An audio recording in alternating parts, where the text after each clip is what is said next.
Kelima ya. Eh, Jadilah orang yang pandai bersyukur dan tinggalkan membanding-bandingkan. Maksudnya qanaah. Jadilah orang yang qanaah. Orang yang qanaah. Nikmati yang ada, maksud saya demikian. Nikmati yang ada. Anda punya rumah misalnya 10 kali 10, nikmati yang ada. Anda punya rumah kebetulan 6 kali 4, nikmati yang ada. Udah ini yang ada, Allah berikan, nikmati yang ada. Ya. Jangan suka banding-bandingkan. Kalau kita banding-bandingkan, kita tidak akan pernah bahagia. Dalam hal apapun, kita bandingkan diri kita dengan orang lain, kita enggak pernah bahagia. Bandingkan dengan orang lain. Ibu-ibu misalnya duduk, dia sudah cantik padahal. Tahu-tahu lihat ada ibu-ibu yang lebih kurus, lebih cantik, lebih anggun, langsung sedih dia. Kenapa? Dia bandingkan dirinya dengan orang tersebut. Ya ngapain nanti bandingkan sama orang lebih cantik? Ngapain? Bersyukur, lihat ke bawah masih banyak yang lebih buruk daripada daripada antik.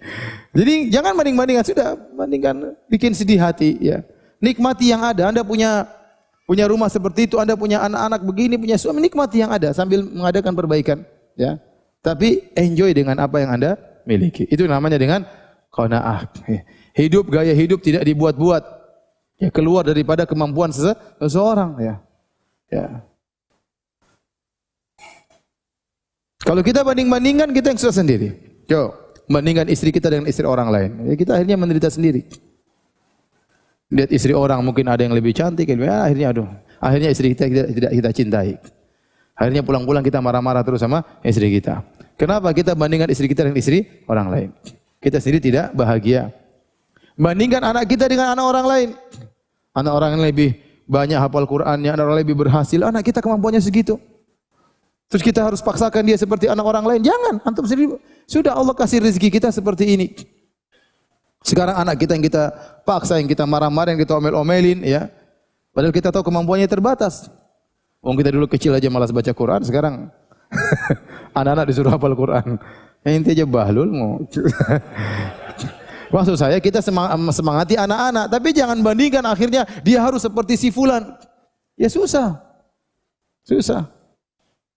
Ya.